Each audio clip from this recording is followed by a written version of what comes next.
Buenos días. Agradezco la invitación y lo que yo quiero compartir con ustedes es, estoy muy interesada en los análisis morfológicos y mi interés personal al plantearles este tema es eso, encontrar cómo las plazas o la fundación de las plazas, un modelo que nosotros tenemos muy claro en las zonas iberoamericanas, tienen un fundamento mucho más allá que solamente una representación física del espacio. Bueno, las estructuras de la ciudad nos permiten identificar ese modelo en las ciudades hispanoamericanas, en donde se generaron tipologías únicas de estructura urbana que a veces se les cataloga como simples, ¿no? O sea, algo muy simple, una cuadrícula, una plaza, y a partir de eso el desarrollo de todo ese modelo urbano. Y sin embargo, yo creo firmemente que además de esa cuadrícula regular, que preferentemente tiene una plaza al centro, se adecuó pragmáticamente en cada una de las ciudades el uso de esa cuadrícula por sus condiciones del sitio. La geometría rigurosa de la traza y la funcionalidad o la centralidad funcional de su plaza mayor, que es lo que generalmente identificamos en las ciudades iberoamericanas, está definida como un elemento de composición espacial y monumental como muy notable dentro de la ciudad. Y yo pienso que no es una versión espaciosa de una ciudad ideal, o sea, de Xemenit ni de Alfonso el Sabio, sino que es más bien la adaptación y la sobreposición de estructuras urbanas existentes. ¿Esto cómo baja? Okay. Bueno, en América Latina la mayoría de las ciudades responde a ese ordenamiento y a una zonificación que, como vamos a ver en el transcurso de la charla, está basada en una estratificación social. Como un cinturón concéntrico, ese podríamos marcar que sería el tema o el modelo que se está observando, un cinturón concéntrico alrededor de la zona central representada por la plaza, en donde se ubican tipologías características, ¿no? En la ciudad española estas tipologías características era la catedral, los conventos, los cabildos, la vivienda. Actualmente en las ciudades iberoamericanas, lo que caracteriza las tipologías también, además de estos elementos de la estructura social española, es el comercio o algunas actividades terciarias de servicios. Bueno. Durante el primer siglo de la conquista y la colonización, se aplicaron importantes modelos ideológicos y morfológicos en la organización y fundación de las nuevas poblaciones. Por lo general, la estructura en la ciudad iberoamericana parte de un centro, como ya lo habíamos marcado o ya lo habíamos comentado, en donde se ubica la plaza principal del asentamiento en un crecimiento centrífugo y libre hacia el exterior. La traza es concéntrica a este elemento importante que es la plaza y tiene una red regular de calles en damero que cruzan ortogonalmente, formando sectores alrededor del centro. Esta forma de organización permitió implantar una política poblacional de separación, o sea, separar la zona de españoles y la zona de indígenas. O sea, es un principio de segregación dentro de la ciudad a partir de un elemento central como es la plaza. La traza de damero, con una plaza central, tiene una larga herencia, cuando ya fue implantada en las ciudades iberoamericanas, una larga herencia en España originada por los asentamientos itinerantes en los caminos de peregrinación en Santiago de Compostela. Durante estos trayectos se organizaban campamentos que tenían esta organización, y estas ideas fueron reafirmadas por el desarrollo de la cuadrícula con las concepciones del rey Alfonso el Sabio en el siglo XIII y las ideas de Xemenit en el siglo XIV. El trazado que llamamos pragmático en nuestras ciudades, o sea, se piensa, es un trazado muy simple, muy práctico y que fue aplicado en gran escala en los territorios americanos.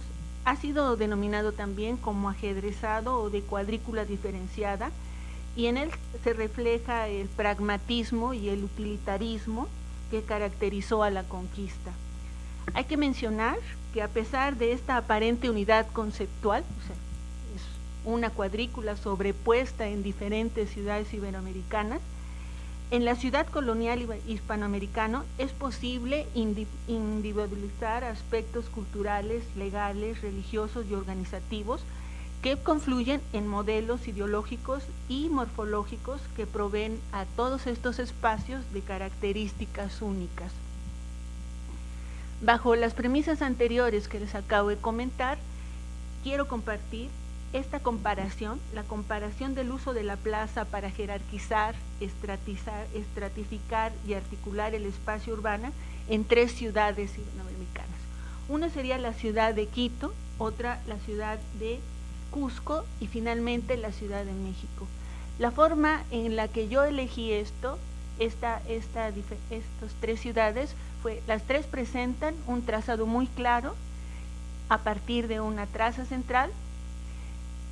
Sin embargo, hay como diferentes niveles en la escala, ¿no? Hay una escala con un ambiente muy intimista, como sería la ciudad de Cusco, una ciudad con una escala un poco mayor, que sería la ciudad de Quito, y finalmente nuestra ciudad, que es una escala monumental.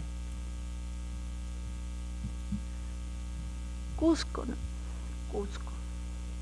Es una ciudad en Perú, está en la cordillera de los Andes, está a una altitud bastante impresionante, a 3.280 metros sobre el nivel del mar.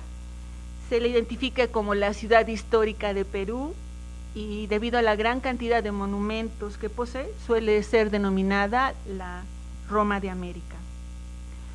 Su trazado reflejaba la estructura cuatripartita de organización del territorio inca, ya que fue el centro del gobierno de las 4 extensas regiones de este imperio, que abarcó lo que actualmente conocemos como Ecuador, Colombia, Perú, Bolivia, Argentina y Chile. Y como ciudad española fue refundada en 1534 por Francisco Pizarro. Hay que hacer mención que hasta el siglo XVIII se carece de una representación gráfica precisa que permita definir la imagen de la ciudad a la llegada de los españoles. Sin embargo, algunas interpretaciones historicistas de su fundación la describen como una ciudad bordeada por ríos, con calles rectas y en cruz, con una acequia al centro, con una gran plaza principal rodeada de importantes palacios construidos en piedra. Respecto a su traza, tanto en su núcleo central como en sus zonas conurbadas, es predominantemente ortogonal y contrario a la mayoría de las ciudades hispanoamericanas, las manzanas son rectangulares y no cuadradas. O sea que aquí ya empieza a haber una variación, ¿no? Una variación en el modelo que yo les indicaba, que todo el mundo dice es ajedrezado, y allí termina la condición. También es posible observar formas trapezoidales o ligeramente irregulares por la necesidad de la adaptación de la cuadrícula española a unas condiciones topográficas muy relevantes en ese sitio.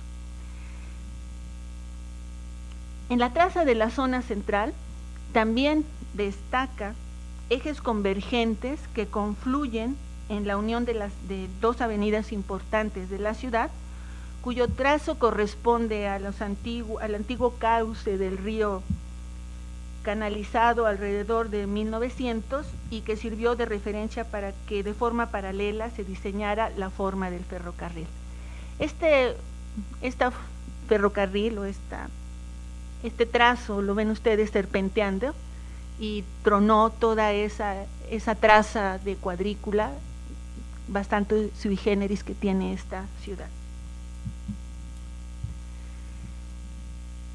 Los ejes en forma de cruz de los que se mencionaba como antecedentes y que se identifican muy claramente en la traza de la ciudad, hay que mencionar que tienen su antecedente en la ciudad inca.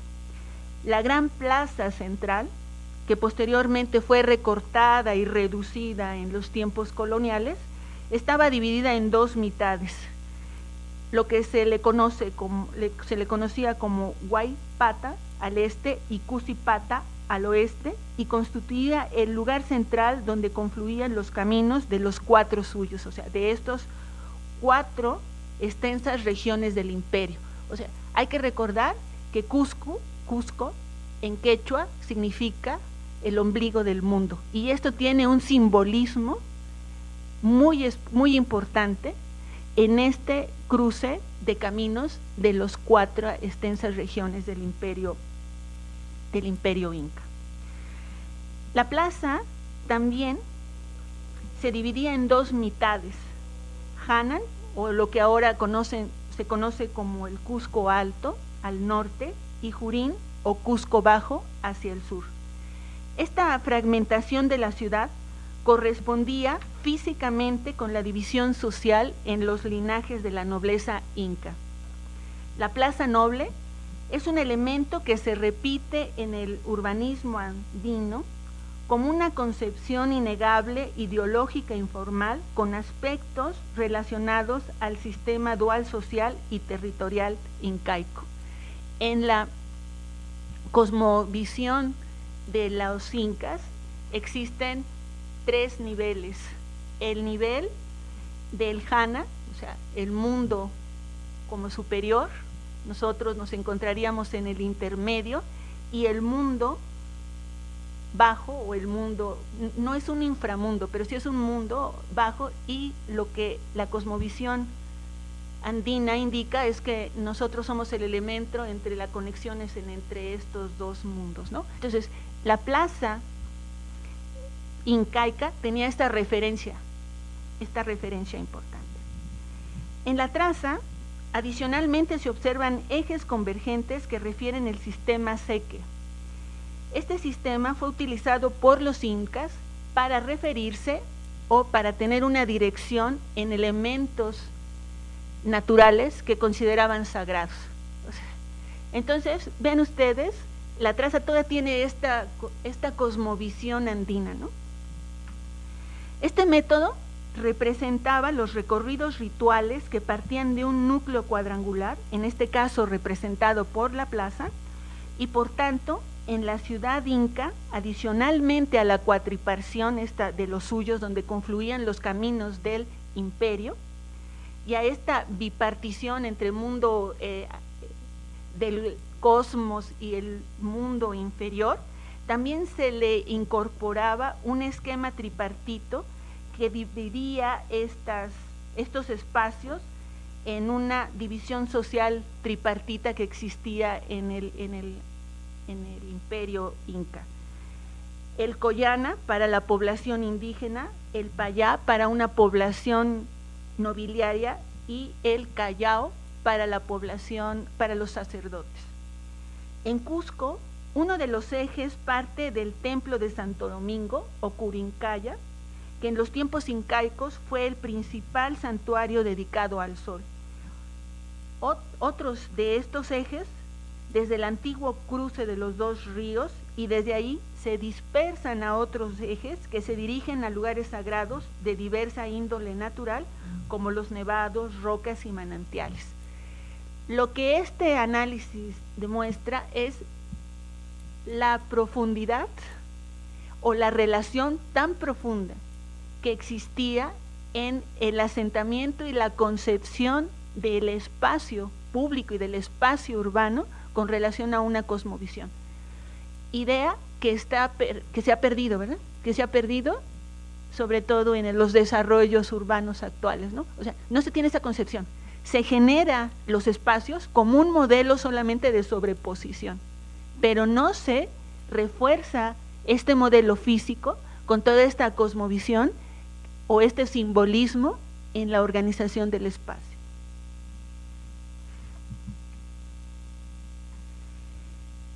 La ciudad responde a una zonificación basada en la estratificación social, ya que los barrios indígenas se ubican en las zonas de mayor pendiente, alrededor de la plaza central de la ciudad, y esto tiene sus antecedentes nuevamente en la distribución de la organización de la ciudad incaica, que concentraba tres componentes muy importantes del imperio: el centro del poder o ciudad nobiliaria, los suburbios contiguos al centro y los barrios satélites. En el extremo derecho, ustedes ven la plaza, lo que está marcado son barrios para nobles, o sea, en la parte de la cosmovisión del Cusco Alto, y en el Cusco Bajo, todos estos barrios satélites indígenas. Y es una distribución que actualmente se mantiene. El centro nobiliario fue construido para crear una imagen de poder y riqueza de la expansión del imperio, y tenía funciones administrativas, religiosas y residencia para la nobleza inca. Estaba limitado por los ríos, y contiguo a esta zona se ubicaban los barrios de los nobles. Los denominados suburbios contiguos se localizaban en el perímetro de la zona anterior, y en ellos vivía población indígena. Los barrios satélites estaban al otro lado del valle, y era población indígena que fue traída como mano de obra para la reconstrucción de la ciudad. Esta zona es sísmica y ha tenido sismos muy importantes que han obligado a una reconstrucción y a una reconformación de la estructura urbana de la ciudad.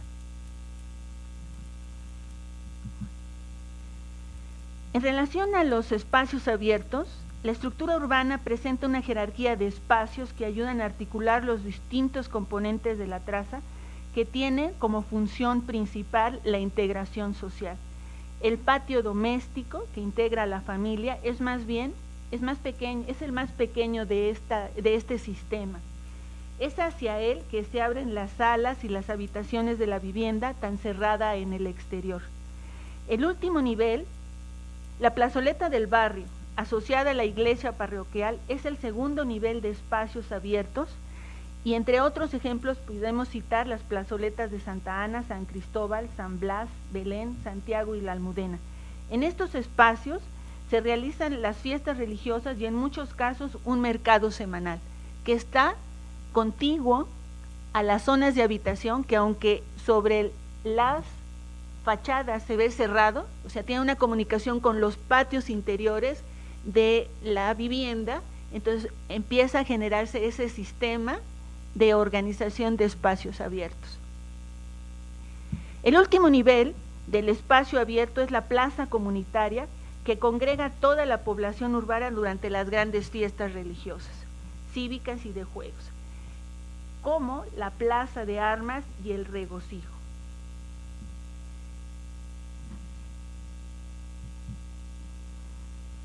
Lo que podríamos comentar es que la estructura social se sustenta estableciendo espacios comunitarios, exteriores e interiores, en diferentes niveles de la estructura jerárquica, que mimetizan las diferencias y permiten desarrollar una vida comunitaria.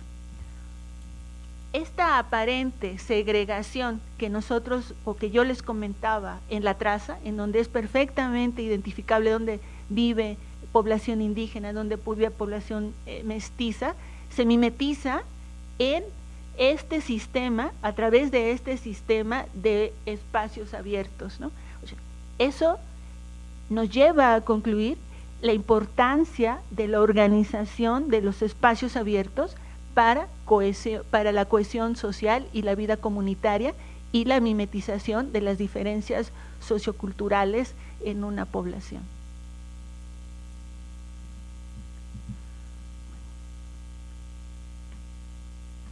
Aun cuando el espacio urbano se compone primeramente del entorno construido, la arquitectura y significación de los edificios y la vida que se da entre los edificios, o sea, no solamente son los edificios.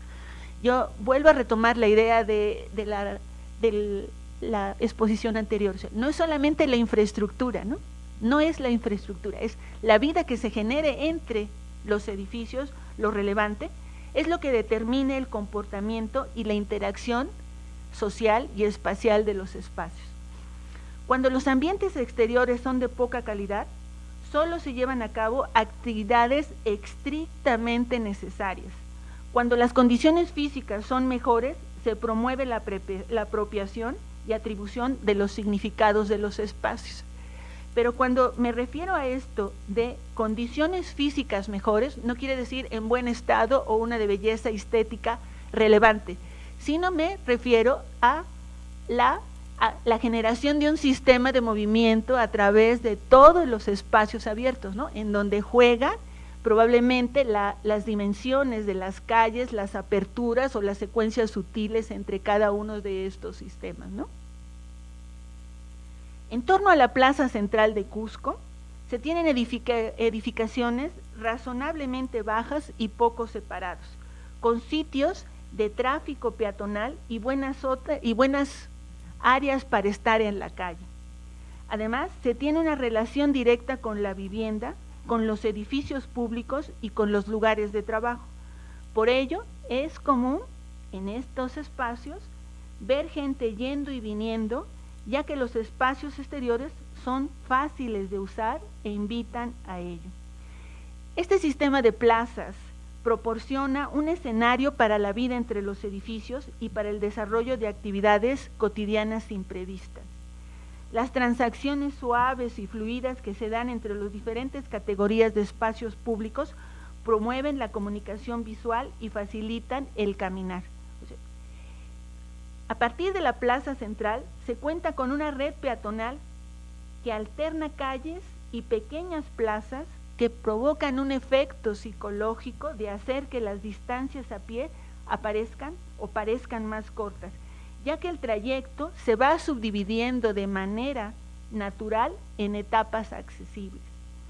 Es decir, la gente se concentra en el desplazamiento de una plaza a otra o a la siguiente plaza, más que en el recorrido o en lo largo del recorrido, ¿no? Además de que en los recorridos existen secciones estrechas que crean una riqueza de contraste espacial.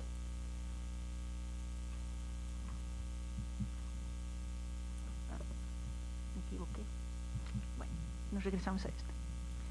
En Cusco, la estructura urbana de su zona central agrupa con coherencia acondicionamientos, acontecimientos y personas en un trazado claro en el que el sistema de calles y plazas son los elementos más importantes de la planta de la ciudad. Los edificios, las entradas y las tiendas se agrupan en torno a un espacio público y se vuelven unos hacia otros como los amigos alrededor de una mesa. A lo mejor ese es el modelo, ¿verdad? Pensar que las plazas es una gran mesa a la que todo mundo deberíamos llegar o tener acceso.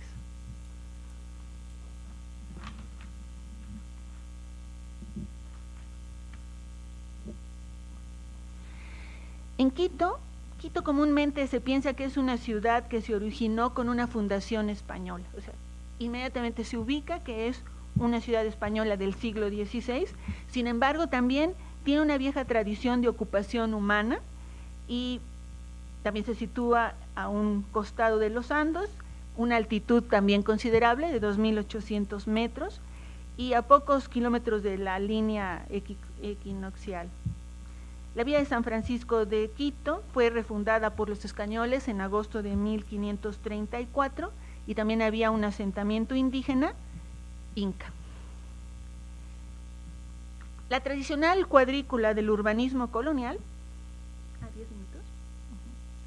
se encontró con enormes dificultades para imponerse en esta topografía, construyendo puentes para dar continuidad a las calles.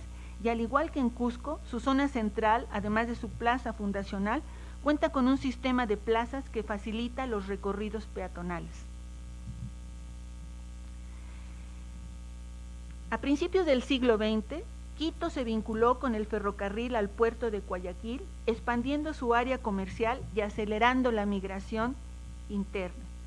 Por los años 30 se inició un paulatino deterioro del centro, ya que la zona había crecido de manera sostenida y más tarde las clases altas del centro de la ciudad buscaron en el norte nuevas formas de ocupación del suelo. Surgieron los barrios residenciales del esquema de ciudad-jardín con viviendas unifamiliares aisladas y los espacios abandonados del centro fueron copados cada vez más rápido y con mayor población por migrantes de la población cercana. Hay que hacer notar que en la expansión de la ciudad, la ocupación del espacio urbano pasó de concéntrico, que era en la antigua ciudad española, a una lineal, básicamente por las limitantes topográficas. Por tanto, ese modelo de cuadrícula se ve modificado por esas condiciones. También es importante que un elemento que modificó considerablemente sino que promovió la segregación de la ciudad, fue la ubicación de la estación del ferrocarril. Esta estación ferrocarril que colocaron hacia el sur de la ciudad, directamente ligada hacia Guayaquil, y que produjo esa segregación que a partir de la plaza central de la ciudad se empieza a observar.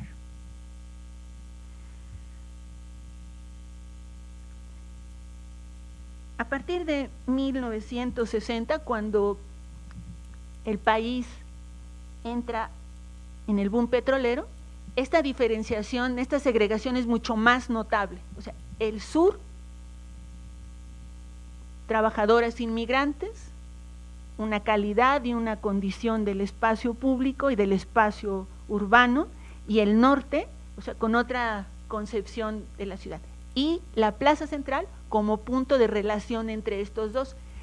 Yo no quisiera, bueno, probablemente me podría atrever que es simbólicamente y con un antecedente andino, vuelve a tenerse esa misma relación de Cusco Alto y Cusco Bajo, con una referencia socioeconómica bastante dramática.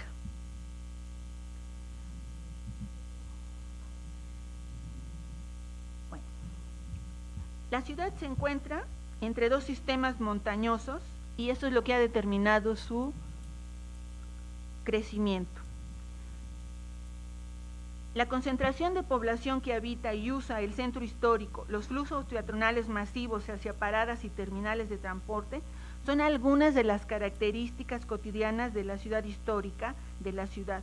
Por ello, la circulación en el centro histórico se organiza en dos sentidos: el norte-sur, en el que predomina la circulación vehicular, y este-oeste, en el que sobre todo es peatonal. El flujo vehicular lo integran además taxis, autobuses, sistemas de trolebuses y ecovía, que es un sistema similar al metrobús. Tanto el sistema de trolebús como el de ecovía tienen como estación de transferencia urbana lo que le llaman la estación Lamadín, en donde confluye la circulación de personas que viajan de norte a sur y a las poblaciones suburbanas. A partir de este punto se han formado dos ejes de circulación peatonal en dirección este-oeste, uno que recorre una de las calles más emblemáticas, que es la Ronda, y otra hacia la Plaza Grande de la zona central. Lo que significa que todo el sistema de movimientos entre esta ciudad segregada de norte y sur se genera a partir de dos elementos muy importantes en la estructura, que es la plaza de armas y la zona de transferencia de transporte. En relación al espacio público, al igual que Cusco, pero en dimensiones mayores, la ciudad de Quito tiene una red peatonal que alterna calles y plazas que hacen que las distancias a pie nuevamente parezcan cortas. La dimensión aumenta en relación a Cusco, pero también uno al caminar el espacio tiene esa sensación de que son cortas las distancias por la introducción de esta concepción de sistema y de apertura de espacios cerrados en espacios abiertos. Como parte de la rehabilitación de la zona histórica y como resultado de la declaración de la ciudad como patrimonio, se han adecuado las plazas alrededor de la zona de la Plaza de Armas y también han introducido otra modalidad, que es la construcción de estacionamientos fuera de este perímetro, en distancias bastante considerables, que generan un sistema de movimientos en donde la movilidad peatonal es sumamente importante. El ejemplo, pero esto tampoco ha sido muy sano, ¿no? Ha habido expulsión de comerciantes y como gentrificación, porque está como una concepción de que la ciudad es para los turistas, o sea, está saliendo toda la actividad, que a diferencia de Cusco, en donde decían las tiendas, la vivienda, todo da hacia la plaza, aquí lo que está dando hacia las plazas son los elementos o nodos de referencia turística más importantes.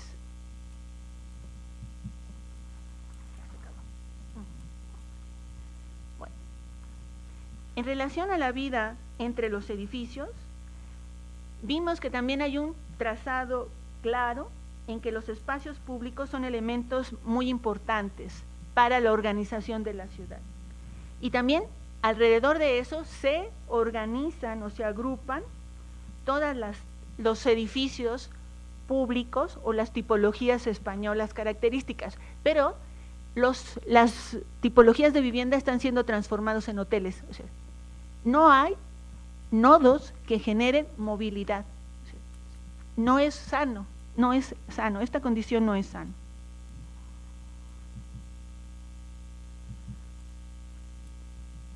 La Ciudad de México, todo el mundo sabemos que es el centro histórico, nos vamos a ahorrar los antecedentes, pero lo que sí vamos a decir es que en torno a la plaza se localizaban los poderes civiles y religiosos, los palacios de las grandes familias y las casas y comercios más importantes, y colindantes a esta zona se ubicaban comercios y habitaciones de familias con menos poder económico, y en las áreas periféricas la vivienda de la población marginal. Es decir, también observamos una segregación, y esa segregación tiene su antecedente en la ciudad prehispánica, en la definición de esos 4 grandes calpullis que tenía alrededor, ¿no? O sea, es una zona de segregación. Bueno. El fraccionamiento de la ciudad española se realizó en base a la división del trabajo y de forma cuadrangular, con la Plaza Mayor al centro. O sea, se refuerza esta idea de la segregación.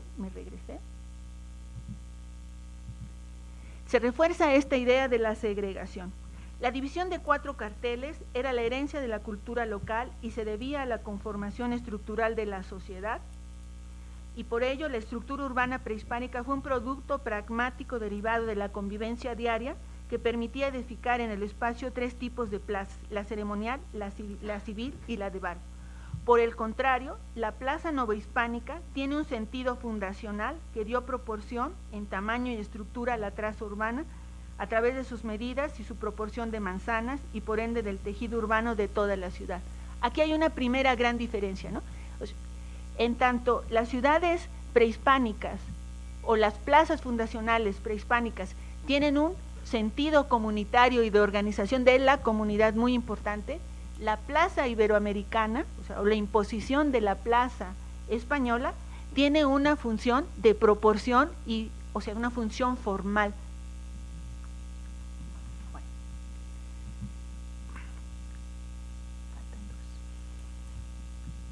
Estamos más que habituados a ver el Zócalo como un espacio monumental, y lo es en esencia por sus dimensiones y porque, salvo el asta bandera, carece de cualquier otro elemento que no sea la gran plancha de concreto que sirve de piso. A diferencia de las ciudades analizadas con anterioridad, la escala del espacio es impresionante y en algunos casos abrumadora. Aquí no hay transiciones suaves y fluidas entre las diferentes categorías de espacios públicos. Sin embargo, destaca su comunicación visual, lo accesible y lo fácil que resulta caminar el espacio. La experiencia que se vive en esta plaza tan grande se enriquece considerablemente cuando el acceso tiene lugar a través de espacios pequeños, como las calles, ¿no? O sea, las calles, Madero, 20 de noviembre, Pino Suárez o 5 de mayo, que si bien no permiten secuencias, sí contrastan significativamente las dimensiones entre lo pequeño y lo grande, proporcionando calidad al espacio. Caminar exige espacio. Es preciso poder caminar de un modo razonablemente libre, sin que nos molesten, sin que nos empujen y sin que tengamos que maniobrar demasiado. En el Zócalo, y ante la necesidad de cruzar un gran espacio, es más cómodo desplazarse a lo largo de los bordes en vez de atravesar la extensa superficie o caminar por el medio de la plancha de concreto. El desplazamiento por los bordes hace posible experimentar simultáneamente tanto el espacio grande como los pequeños detalles de las fachadas de las calles que caminamos, o el límite espacial por el que se camina. En la Plaza de la Constitución existe el principio de recorridos peatonales en sus bordes, existiendo en algunas secciones circulaciones peatonales encauzadas por arcadas que se ubican en el perímetro de la plaza. En ellas la gente camina por espacios agradables e íntimos y sobre todo disfruta de la vista del espacio que tenemos entre las columnas. Como se comentó con anterioridad, la colocación de los edificios y la orientación de las entradas con respecto a los recorridos peatonales y las zonas de estancia en el exterior son factores determinantes para reforzar los sistemas de movimientos y, aunque a una escala mayor, la Plaza del Zócalo atiende este principio promoviendo el goce del espacio. Los comentarios finales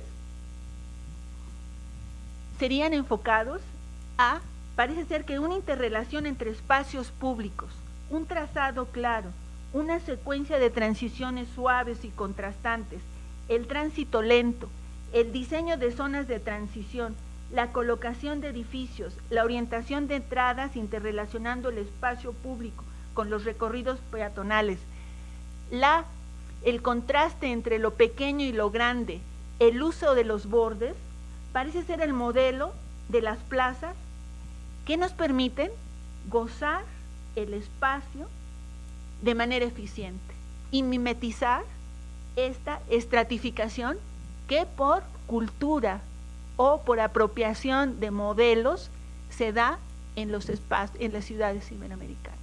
Gracias.